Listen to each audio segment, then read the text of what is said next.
Hello students, welcome to medico counsellor.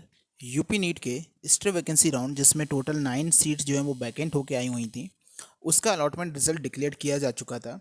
और यहाँ पे आज एक ऑफिशियल नोटिस यहाँ पे यूपीडीसीएमई की तरफ से रिलीज़ किया गया, जिसमें इसकी एडमिशन प्रोसेस या जिसको रिपोर्टिंग प्रोसेस है उस पर स्टे लगा दिया गया है फर्दर ऑर्डर के लिए। आप जैसे कि आप कह सकते हैं कि उसको कैंसिल्ड अभी के लिए कर दिया गया है। जो फर्दर नोटिस जब तक नहीं आएंगे, क्या रीज़न है वो भी यहाँ पे उन्होंने नहीं बताया। तो हर एक चीज़ के बारे में इस वीडियो में बात करेंगे। सबसे पहले अगर आप देखें यूपी नीट की ऑफिशियल वेबसाइट पे जाके, तो वो रिज़ल्ट जो है जो आया हुआ था वो रिज़ल्ट को भी यहाँ से हटा लिया गया है।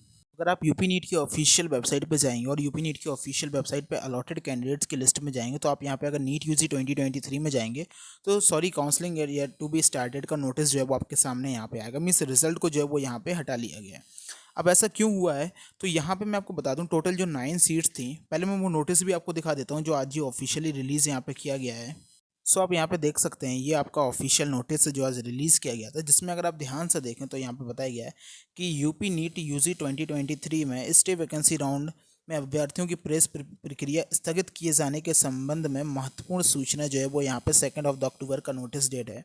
और यहाँ पे अगर आप इसको ध्यान से देखें तो जितने भी स्टूडेंट्स हैं जिनको सीट प्राप्त हुई थी स्टे वैकेंसी राउंड में, उनकी जो प्रवेश प्रक्रिया है वो फर्दर ऑर्डर्स के लिए यहाँ पे स्थगित कर दी गई है। मतलब यहाँ पे पोस्टपोन की कर दी गई है। और यहाँ पे मैं सीधा सीधा इसको कह सकता हूँ कि अब ये कैंसिल्ड ही आप मानिए, क्योंकि रिजल्ट को भी वहाँ से विड्रॉ कर लिया गया है। रीज़न अभी तक नहीं बताया, लेकिन जो रीज़न जहाँ तक मुझे लगता है उसके बारे में मैं आपसे बात करूँगा। जैसे कि टोटल 9 सीट्स थी, टोटल 9 सीट्स का जो है वो यहाँ पे आया हुआ था, और इसमें से काफ़ी सारे कैंडिडेट्स ऐसे थे जिनको अलॉटमेंट मिला था, वो पहले से ही ऑल इंडिया कोटा राउंड 3 से अलॉटमेंट ले चुके थे, या फिर उनको all India quota stay vacancy round में एडमिशन मिल चुका था। मैं सबसे पहले बात करता हूँ अनरिजर्व ओपी में। मैं फाइनल कट ऑफ के बारे में इस वीडियो में बात नहीं करूँगा। टोटल 9 सीट थी, कॉलेज वाइज में आपसे डिस्कशन करता हूँ। सबसे पहले मैं बात करता हूँ मेरठ में आपकी मेरठ के कॉलेज में आपकी एक सीट थी, वो सीट आपकी यूआरओपी कैटेगरी में अलॉटेड हुई है। और जिस कैंडिडेट को वो सीट अलॉट हुई है उसकी रैंक थी 13,038 रैंक थी। इस कैंडिडेट को all India quota stay vacancy round में अलॉटमेंट मिल चुका है। इसके पहले उसको किसी भी राउंड में अलॉटमेंट नहीं मिला था, उसने directly all India quota stay vacancy round में अलॉटमेंट लिया, और यूपी में भी उसको मेरठ में अलॉटमेंट मिल चुका है। अब इसके पास 2 सीट्स हैं। देखिए, नुकसान अगर यहाँ पे होगा, अगर इन कैंडिडेट्स को यहाँ पे स्टेट से बाहर किया जाता है, और अगर इन कैंडिडेट्स ने ऑल इंडिया कोटा में रिपोर्टिंग इसलिए नहीं की क्योंकि उनको यूपी में मिल गया था, तो फिर ये बच्चों के साथ थोड़ा सा गलत यहाँ पे हो जाएगा। फिलहाल क्या नोटिस में क्या क्यों सीट हटाई गई हैं, अभी ऑफिशियली ऐसा कोई नोटिस नहीं दिया गया है। फिलहाल मैं आपको रैंक वाइज बता रहा हूँ कि जो बच्चों को यूपी के स्टे वैकेंसी राउंड में अलॉटमेंट मिला था उनको पहले भी कहीं अलॉटमेंट मिल चुका है। सेकेंडली मैं बात कर लेता हूँ यहाँ पे जो दूसरा कैंडिडेट था नोएडा में, जिम्स नोएडा में आपकी सीट्स आई हुई थी। टोटल 3 सीट्स आपकी जिम्स नोएडा में थी। अगर इसमें हम बात करें नोएडा में, तो आपकी एक सीट जो थी वो UREX कैटेगरी में थी। तो जिसकी रैंक थी बच्चे की, जिसको सीट मिला है, वो आपकी रैंक थी 30,125। इस बच्चे को कहीं भी इसके पहले कॉलेज नहीं मिला था, URX कैटेगरी का कैंडिडेट है। बाकी 2 सीट आपकी UROP कैटेगरी में गई हैं, जिसमें से पहली रैंक पे बच्चे को अलॉटमेंट मिला है, वो रैंक है 15,276। और दूसरी जो सीट अलॉट हुई है उस बच्चे को AIR है UROP में 16,046।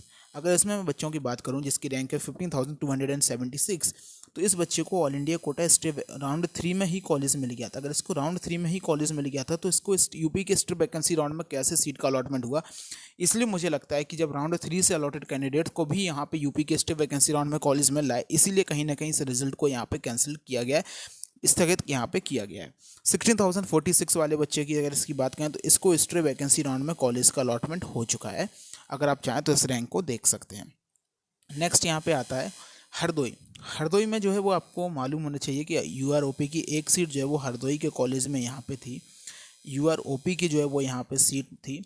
और यहाँ पे अगर बात करें जिस रैंक पे बच्चों को कॉलेज का अलॉटमेंट हुआ है, वो रैंक है 18,728। अगर 18,728 इस रैंक की बात करें, तो इस बच्चे को भी ऑल इंडिया कोटा राउंड 3 में कॉलेज का अलॉटमेंट हो चुका है। फिर भी इसको यूपी के स्टे वैकेंसी राउंड में अलॉटमेंट मिल गया था। नेक्स्ट हम बात करते हैं RML लखनऊ में। RML लखनऊ में जैसे कि आपको मालूम है, RML लखनऊ में एक सीट थी, और ये सीट आपकी OBC कैटेगरी में थी।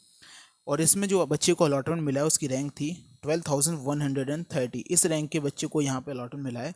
एंड 12,130 वाले रैंक के बच्चे को भी यहाँ पे स्ट्रे वैकेंसी राउंड में एक सीट मिली हुई है। स्ट्रे वैकेंसी राउंड में भी इस बच्चे को एक सीट अलॉटेड हुई है, तो इस बच्चे के पास भी 2 सीट हो गई थी। नेक्स्ट और देखिए आप और कॉलेज देखिए, हर बच्चा जिसको यहाँ पे यूपी के स्टेट वैकेंसी राउंड में कॉलेज मिला है, इसमें से 4 बच्चे ऐसे थे जिनको यहाँ पे राउंड 3 में कॉलेज मिल चुका था, और यहाँ पे 3 बच्चे ऐसे थे जिनको स्टेट वैकेंसी राउंड में कॉलेज मिला हुआ था, और कुछ बच्चों को यहाँ पे बीडीएस भी मिला था, लेकिन उसको बीडीएस से एमबीबीएस में आप अपग्रेड हुए हैं। नेक्स्ट देखिए आप यहाँ पे बदायूं के कॉलेज की बात करें तो बदायूं के कॉलेज में फिर से बदायूं के कॉलेज में आपको मालूम होना चाहिए यूआरओपी की सीट थी। तो बदायूं के कॉलेज में अगर यूआरओपी की सीट थी तो इसका जो अलॉटमेंट हुआ है वो रैंक पे हुआ है 20,528 रैंक पे इस बच्चे को कॉलेज मिला है। फिर से 20,528 वाला बच्चा, इस बच्चे को ऑल इंडिया कोटा राउंड 3 से बीडीएस इसने अलॉट करवाया था। ऑल इंडिया कोटा राउंड 3 से इस बच्चे को बीडीएस का अलॉटमेंट यहाँ पे मिला था। ये बच्चा बीडीएस से एमबीबीएस के लिए अपग्रेड यहाँ पे हुआ था। ओके, अब इसको राउंड 3 में बीडीएस मिला था। नेक्स्ट हम बात कर लेते हैं यहाँ पे दूसरा जो आपका कॉलेज था वो आपका बांदा का कॉलेज यहाँ पे था, फाइनल कॉलेज था, इसमें सीट यहाँ पे आगे ख़त्म हो जाती हैं।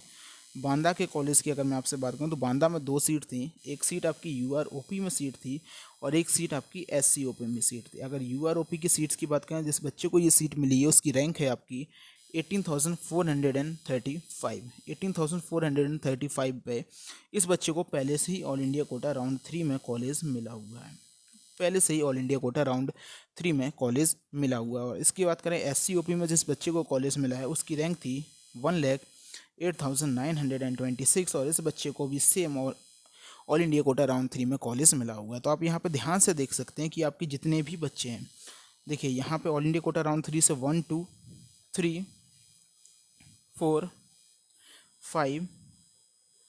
5 बच्चे ऐसे हैं जिनको ऑल इंडिया कोटा राउंड 3 में ही कॉलेज मिल गया था, फिर भी उनको यहाँ पे यूपी के स्टेट वैकेंसी राउंड में कॉलेज का अलॉटमेंट हुआ है। वहीं पे अगर बात करें अगर आपके स्टेट वैकेंसी राउंड से, तो 3 बच्चे ऐसे हैं जिनको यूपी के स्टेट वैकेंसी राउंड में ऑल इंडिया कोटा के स्टेट वैकेंसी राउंड में कॉलेज मिला और उनको यूपी के स्टेट वैकेंसी राउंड में भी कॉलेज का अलॉटमेंट हो गया था, और एक बच्चा यूआर एक्स कैटेगरी का है जिसको कहीं भी कॉलेज नहीं मिला था। तो इस वजह से हो सकता है कि जिन बच्चों को डबल सीट्स हैं, स्पेशली वो बच्चे जिनको ऑल इंडिया कोटा राउंड 3 से पहले से ही कॉलेज मिला था, उनको भी यहाँ पे अलॉटमेंट हो गया था स्टेट की स्टेट वैकेंसी राउंड में, इसलिए इसका जो है वो यहाँ पे एडमिशन प्रोसेस को अभी होल्ड पर रखा गया है। शायद फिर से बच्चों का डेटा चेक किया जाएगा और उसके बाद यहाँ पे हो सकता है, इसलिए मैंने कहा हो सकता है कि आपके कट ऑफ जो है वो ऑल लो यहाँ पे चली जाए। कट ऑफ लो इसलिए चली जाए क्योंकि एक बच्चा है जिसकी रैंक है 20,528, जैसे मैंने बताया उसको ऑल इंडिया कोटा में बीडीएस का अलॉटमेंट हुआ था, और यहाँ पे चलिए इस बच्चे को भी अगर मैं इग्नोर कर देता हूँ क्योंकि इसको बीडीएस मिला था, तो आखिरी जो अलॉटमेंट यहाँ पे राउंड 3 में आते आते जनरल कैटेगरी के लिए 18,728 हो चुका है, और इसके नीचे के मोस्टली बच्चे जो हैं वो यहाँ पे जा चुके हैं। तो जो बच्चे बिल्कुल बॉर्डर लाइन पे थे, हो सकता है उनकी अगर लक किस्मत साथ दी और यूपी ने दोबारा से अलॉटमेंट जारी किया तो आपको कॉलेज मिल सकता है। फिलहाल यही एक अपडेट थी, मैं इससे ये भी बताना चाहता हूँ तो कैसे बच्चों के पास 2-2 सीट अभी भी यहाँ पे हैं। फर्दर जो भी अपडेट्स आएगी हम आपको बता देंगे। थैंक